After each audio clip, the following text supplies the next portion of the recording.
Hi, Tony DeWitt here, Missouri appellate attorney and a guy who likes to make the law make sense on YouTube. Today we're going to talk about remedies, and specifically the remedy of specific performance. Funny. Specific performance is a remedy that is usually only available in contract law.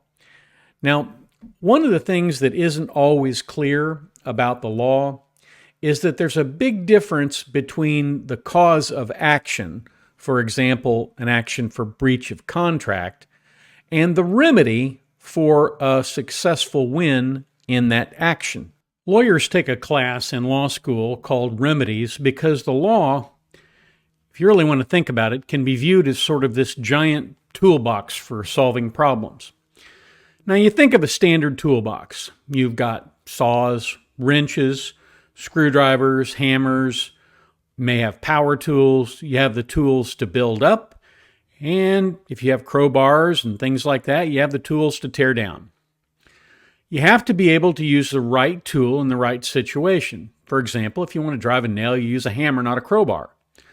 But sometimes, either because you don't have the right tool or because you're too lazy to run down to Ace Hardware and get it, you use what we used to call in the Army a field expedient.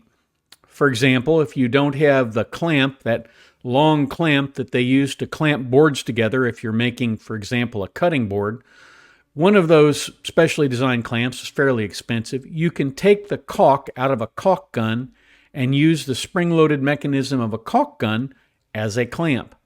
That's a field expedient. Well, the law is very much the same way, and we have a number of different field expedients. A client may have a case and you may be able to help him, but you have to choose the right remedy for him. It's no different than choosing the right tool out of the toolbox. Now, some causes of action are easy. Your client is rear-ended in a collision, the remedy is damages. You get his car fixed, you get the client fixed, and if he's injured pretty badly, you get him some money for pain, suffering, disfigurement, whatever. Heaven forbid, death, if that happened. So the tool is just damages there. Assault is also a civil cause of action. And again, your remedy is damages. But in that case, it isn't only damages. In most states, you can get a temporary restraining order or an order of protection which tells the person who assaulted you that they have to stay away from you. And if they don't, they can go to jail. There is an entire law school course on injunctive relief, which is basically the court telling somebody to do something or not to do something and using contempt of court as a sanction in the event the order isn't obeyed. So let's suppose you're at work. You have security in place at the front and back entrance. The security guard on the front takes his regular break at 9:30 a.m., just like clockwork. And that's the time Rufus, the really ticked-off former employee with the shotgun, comes to settle a score with the boss. Sadly, you catch 2 of Rufus's pellets. Now, you can't sue your employer because in most states, workers' compensation is a preemptive remedy that makes that insurance the only source of relief for your claim against your company. But you can sue the security company for negligence and get damages. Knowing what the remedy is and knowing what the cause of action is an important part of evaluating claims, and all the lawyers know this. In the area of contract law, there is one particular remedy that is different in that it doesn't involve damages, but rather it involves a court order, sort of in the nature of an injunction. And that remedy is specific performance. But to understand why specific performance is so important as a remedy, we have to look at the bulk of contract disputes. Now, generally speaking, if you enter into a contract with somebody to provide you with 150 t-shirts and you find that they can only provide 100, well, the remedy for the person who's suffered this breach of contract is usually handled by negotiation. You work out a price and you find the t-shirts from somewhere else. The same thing happens with computer parts, ink pens, bottles of shampoo. You understand. But if we have to sue somebody on a contract, like a lease, generally speaking, the only thing you can get is damages, but not always. Let's suppose you enter into a contract to buy a flowing hair silver dollar or a Brasher doubloon from a coin dealer, and you agree to pay $100,000 for the coin, and the dealer promises to ship it to you. The deal requires him to ship the coin, and then you send the money by wire when you actually get the coin. You wait for the shipment, and it doesn't come. So you call the guy and say, "Where's my coin?" And he says, 10 minutes after we reached that agreement, somebody offered me $150,000, so then I agreed to sell it to him. You want the coin, and you're not out of any money at this point, so what do? You haven't suffered damages, you haven't paid a thing. Specific performance is available because the issue here is it's a unique item. The court can issue an order requiring the party to fulfill its contractual obligations as outlined in the agreement. In other words, instead of awarding monetary damages for a breach of contract, the court mandates the breaching party to perform the specific acts or duties promised in the contract. In this case, that would be selling you the coin at the price you agreed on. This remedy is typically sought when the subject matter, like I said, is unique and when monetary damages are not going to adequately compensate the non-breaching party. Here, money isn't going to compensate you. You wanted the doggone coin, and you're entitled to the coin because you have a signed contract. So you have to go first to court to get an injunction to keep the dealer from delivering on the second contract, and then you get a specific performance order against the seller. That's how specific performance can work.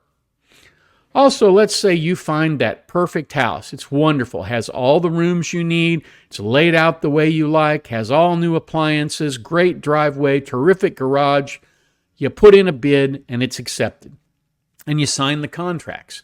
You perform all the obligations, and 2 days before closing, the seller calls you up and says, I'm not interested in selling anymore. You can have your earnest money back. You might very well have a claim for specific performance because land and property are unique. There is no house like your house. So because it's unique, it can be subject to specific performance. Now here is an interesting case from Missouri dealing with specific performance. In this case, Chang sought to sell his property to Lin, and the deal was constructed in the most convoluted of ways. Chang owed Bank of America monthly payments on his original note, and he had a balloon payment. He set up the contract with Lin so that Lin would be required to make the monthly payments to Bank of America until a balloon payment was received by Bank of America and the loan was completely paid off. In the interim, in addition to Lin paying all of the BOA payments, he self-financed, or Chang self-financed the balance for Lin. Chang set a date under the original contract for 9/1 of 2009 for the Bank of America loan to be paid off. But later, he amended it to allow it to be paid off by the first day of September in 2014, or until Lin completely pays the balance of Chang's loan against said property, at which time the escrowed amount would be released to Lin. The balloon payment wasn't made by September 1st, 2009, but Chang continued to receive the monthly payments on the self-financing and never sought to sue for breach of contract. Neither did he deliver any notice of breach of contract or offer them an opportunity to cure. When the note was finally paid off and the final $25,000 of self-financing was tendered to Chang, he refused to deed over the property to Lin, and Lin sued. So both parties claimed breach of contract, but Lin prevailed because it was clear that the amendment executed by Chang permitted Lin to extend the payment on the Bank of America loan. Specific performance by deed to the property was ordered and upheld by the Missouri Court of Appeals. So that's just one way that these things work. Now, here are some unique key aspects of specific performance. First, you have to have a unique subject matter. Specific performance is often considered when the subject matter of the contract is unique or rare, such as real estate, artwork, custom coins, custom jewelry, that sort of thing. In those cases, it may be difficult to find an equivalent substitute, and monetary compensation may not be sufficient, hence specific performance. It is a discretionary remedy. Courts have the discretion to grant or deny specific performance. It is not automatically granted just because you ask for it. The court will consider factors such as feasibility of the enforcement, fairness, and the existence of other remedies that could potentially alter the specific performance requirement. For example, in our flowing hair silver dollar example or brasher doubloon example, if the coin was available at another dealer for $125,000, the court could very easily award damages of $125,000 so that our plaintiff could go and get the coin from a different dealer. Here's the other thing. It is not a workaround for slavery. Let's suppose that someone offers to go to work as the valet for Tom Cruise for 1 year at a salary of $5,000 a month. And Tom Cruise agrees to do that, and they start. But almost immediately, they run into personality issues. The guy finds out that he just can't make Tom Cruise happy. Whatever he does, it isn't good enough. And so he tenders his resignation, and Tom Cruise says, no, you can't do that. I have a contract here. I'm going to go to court and get specific performance and make you be my valet. You're going to have to put up with me for a year. No court in the world is going to award that. And that's because this would violate the 13th Amendment. And in addition, it raises some serious ethical and practical issues. Instead, like I said, the court's going to award monetary damages. Also, mutuality of obligation is required. For specific performance to be granted, both parties must have a mutual obligation under the contract.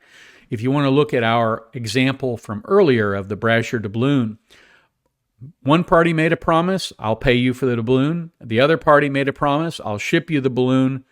They were both obligated, so specific performance would be an appropriate remedy.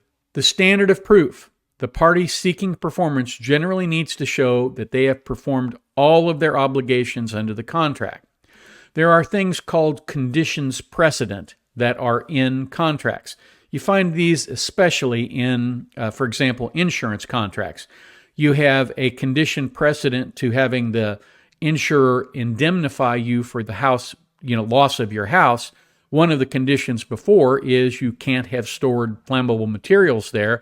And if you stored flammable materials there and your house caught fire, well, then you didn't honor all of the conditions precedent. So when you go for specific performance under a contract, you have to have performed all the obligations under the contract. It has to be a valid contract. The other party has to have breached the contract, and the breach has to justify the specific performance remedy. Finally, there are alternative remedies. Specific performance is an alternative to other remedies like monetary damages. The court's going to consider whether other remedies would be sufficient or more adequate to redress the grievances that the parties have. And if it's necessary, then the court again has the discretion to employ it. Specific performance is a powerful but discretionary remedy, and it aims to place the non-breaching party in the position they would have been in if the contract had been fully performed. However, it's not always granted, and courts carefully consider the circumstances of each case before they decide whether to enforce through specific performance. In the days upcoming, we'll look at the remedy of injunctive relief, and I'll have more on that. If you have the opportunity today, please try to do something kind for somebody, and that's what I have for you. Be kind, be thoughtful, and be back here tomorrow. We'll talk more.